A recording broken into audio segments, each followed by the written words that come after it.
star child with us, otherwise known as Caroline Herschel, the famous astronomer. Herschel was born on March 16, 1750 in Hanover, Germany. She had many great accomplishments in her field of study, and she was the first woman to discover a comet, the first woman to be officially recognized in a scientific position, and was the first to win a gold medal for science presented by the King of Prussia, the first to win a gold medal from the Royal Astronomical Society for her work on the nebulae catalog, and the first woman to receive an honorary membership into Britain's prestigious Royal Society. I am so excited to have her on the show today. Why, hello everyone. It's so wonderful to be here. I mean, what great weather we're having. Yeah. So wonderful. Well, it's great to have you. I have so many questions to ask you about your study in the field of astronomy. But first, tell me a little bit about yourself and how you got into astronomy. Well, at first, it wasn't even an interest of mine. It was really just a strong hobby of my brother William, who at the time was making these awesome, powerful telescopes. And everything up until then, well, my life was kind of sad and boring until the age of 22, when my entire life changed. William took me to live with him in England, and I was clean for him here and there, and I was his apprentice for a little bit, so that was good. Life was good. Mm-hmm. Did you ever do things on the side, or would you just help William? Not right away. The more I learned, the more I could do things on the side, really. I guess when I started functioning on my own, I was able to help my brother develop a mathematical approach to astronomy. And that was my first great achievement, and I was finally able to feel like I could do things in the world. I wasn't just some cleaning lady, I was a scientist. Can't believe you had no degree in astronomy or really any background in science, but just besides of your brother. It's so incredible because of how talented you've become in all of your amazing achievements. What would you say is your most important achievement in your research? I don't mean to brag or anything, but I have so many great accomplishments. Yes. But if I had to pick just one, I would say the discovery of my very first comet. Yes. It was August 1st, 1786.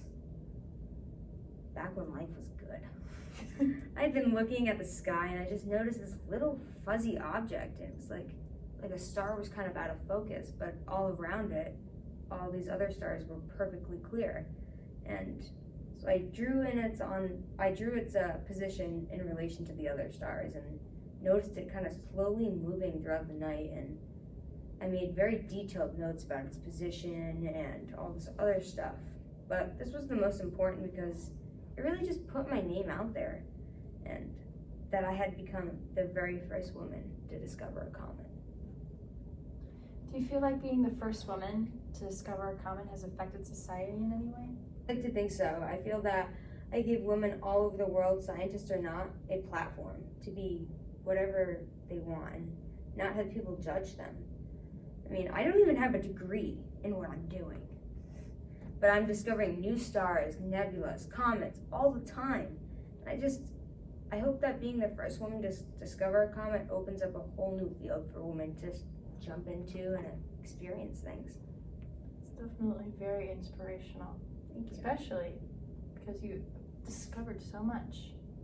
What are some of the types of experiments that you worked on, and why did you research what you did? Well, I learned a lot from my brother, and I observed a lot of his techniques. After he passed away, I didn't want his legacy to die, or even the thought of him to die. I looked into his drawings and found similar things to what he drew, and I published it in the catalog of stars. And I was the first woman to contribute to the catalog as well. A very interesting and fun experience, if I do say so myself. That sounds very fun and very interesting. Let's talk about these awards. The Royal Astronomical Society gave you a gold medal. The Astronomical Society gave you a gold medal for your fine pieces of work. Let's talk about those. Yes, I did learn a lot, especially with the help of my brother. I wouldn't say I'd give myself all the credit, but it was just something I wanted to do. It wasn't all fame and fortune for me. Interesting. But speaking of fame and fortune, there were a lot of men in this time period working in astronomy. I mean, how did that community accept you? Well, they really didn't. Oh, men. At first, it was really hard because they didn't accept me for who I was, especially because I was a woman. I know, terrible. Awful. They really didn't even celebrate any of my discoveries or what I found. I had lack of materials, and I did not have I had lack of material and not a big vote of confidence from my community as well. It was hard not to get going, but once I did, no one could stop me. You are great. Definitely impressive and very cool to see women rise in the astronomical workforce.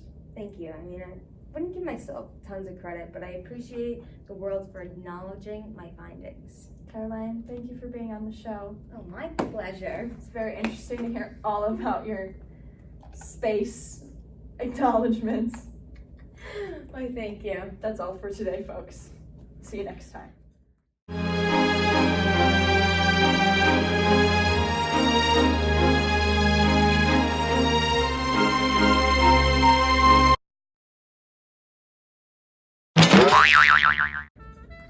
Get on the stage. One day.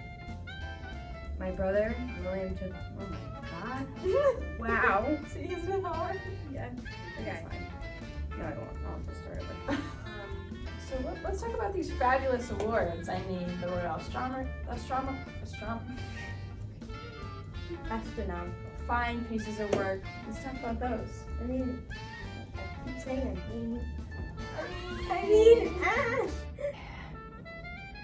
Are you gonna walk out? Are you gonna walk into frame? Oh, yeah. I gotta. Wait, what if I do with my computer? Is it recording? Just walk in like. Oh, I wish I could. Like a professional. I'll direct the crowd. Here we go. Today we have the star child. Okay, let's start that again.